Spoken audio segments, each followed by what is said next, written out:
Fan. In 1990, Keith McCants was made the 4th overall pick in the NFL draft by the Tampa Bay Buccaneers, a former All-American in Alabama. He joins us on the Alan Kelly and Company Train Hotline, one of the subjects of the ESPN 30 for 30 Volume 2, I guess we call it a showstopper, called Broke, which premieres October the 2nd, which I think is a week from Tuesday, 8 o'clock on ESPN. I think you can guess at what it entails. Keith, how are you? I'm doing fine. How you guys doing today? We are doing well. Let's talk a little bit about the National Football League, and then we'll get to the 30 for 30, which looks fascinating, and I know it was already screened at the Tribeca Film Festival in New York, and that's obviously a big deal. Yes. Are we making too big a deal over what we see on the football field in the National Football League with replacement referees? Well, I don't think you're making a bigger deal, a big deal of it, because you have to realize when those guys make bad calls and cost somebody a game, go to the playoffs or to the Super Bowl, that's detrimental, man. I'm trying to tell you, that is something serious. And the coaches got to they don't help the situation about the yelling and screaming and attacking officials, but there's something got to be done about that, because as a former player, these guys, we go out there and we put our lives on the line every snap. You know, and then they got to get it right. They didn't pay good money to get this right. Keith McCants joining us in the Alan Kelly and Company Train Hotline.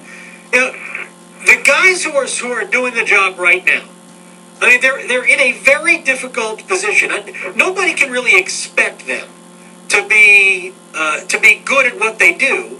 You came into the National Football League just a few years after a strike situation. There still had to be players in the league that came back and talked about scab players, because I think that was '87 when we had something like that.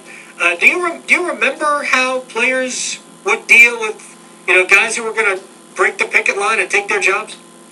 Well, yeah, they was really upset about that. You know, they was really upset about that, and they was talking about the doing harm to them. And I can't say much. I can't say that I really blame them for that, but at the same time, the NFL is such a big organization and such a strong organization and powerful organization that don't nobody want to challenge the National Football League. No, that is obvious. Just ask the referees about that. They're not even on the field right now.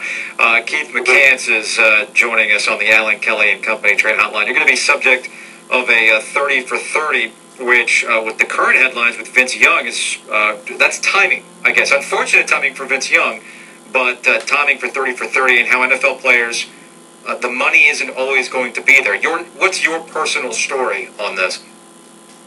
Well, my personal story is a truthful story, because it goes into depth. And I'm going to tell you, one of the things that I want to do, it's not about me. It's about people like Andre Wars, who committed suicide, Julius Hale, who committed suicide, myself, who tried to commit suicide. This is what it's about. It's about, for me, in my life experience, after coming out of the NFL, to go out there and to help somebody else so they don't make the same mistake twice. People such as Shamarcus Russell, the struggle with the off-the-field problems, the drugs and the fights and things of that nature. I've been through it. I'm qualified to do this, and this is what I set out. This is what I'm setting out to do.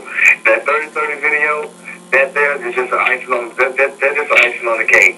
It's just I was able to express some of my feelings, some of the things that have happened to me, some of the things that I'm going through, and that right there qualified me to go out to different high school, colleges, and back to the NFL and talk to those younger players about what not to do. Keith McCants is joining us on the Alan Kelly and Company Train Hotline. 1990 doesn't seem that long ago, but at that time, your signing bonus of $2.5 million cash was a record. Was a record in the National Football League. I think Sam Bradford got about 10 times that, a little bit more than 10 times that. Yeah, he did. You know, just a couple of years ago, Jamarcus Russell got a big deal. Vince Young was guaranteed $26 million. People look at that and say, how is it possible to blow through all of that? But it's a lot easier than people think, isn't it? It really is. See, first of all, what people don't see is that 60 million or 65 million, whatever Jamarcus Russell got, he really didn't get all that money. That's good on paper, it's good in the media, but actually, like the 7.6 million I received, I really didn't get that money. After I had a 3-year guarantee contract, and I'm going to tell you how it works. When Shaquille O'Neal signed for $100-something million, he don't get that money. People don't realize that. And a lot of what happened is, first of all, you're an athlete and you're in the 2% bracket, you're in a 48% tax bracket. The government gonna take half off the top. Off the top, then you have your money going to the IRS. That's why they try to defer your money and put your money in different categories where the different stocks and stuff of that nature, so you can get your money later on, and then when you do get it, it's still taxable, but there's so much drawing interest where you can get both back. That's called deferment. And people think that you go out there and blow all that money, but when you're living a lifestyle and doing the things that you do, it's not that easy to blow that kind of money. In my situation, I had to pay a rent of over $1.5 million. I lost a lot of money. The agents took money from me, and a lot of agents do that. A lot of agents rip players off, and then you got the worst people off, the family. Yeah, right.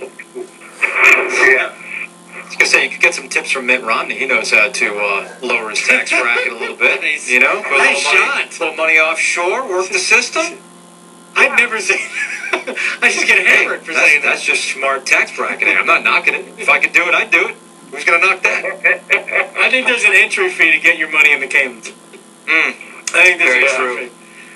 Keith McCants, I know the video, the movie broke a ESPN 30 for 30. It's volume 2. They're doing this, they're running through them again. October 2nd, 8 o'clock on ESPN. Bernie Kosar is in it. Andre Rison is in it. Heck, Warren Sapp might have to be in it. We don't know. But keep. I heard about that. Yeah, he's had some issues. He's got a few Jordans he's trying to sell. If you're interested. I thought that Warren Sapp is a great guy. Man, I wish him all the best of luck in the world. But see, I'm gonna tell you something. This is why it's so important that somebody step up and come out of somebody from the league who's been through that, who's going through that, who's coming out of that.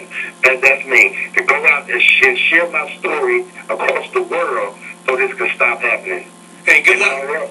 Good luck with the movie, and good luck with getting your message across. Thank you very much. Keith McCants, former Tampa Bay Buccaneer, Houston Oiler, Arizona Cardinal, and Alabama Crimson Tide All-American here on the Allen Kelly and Company Train Hotline.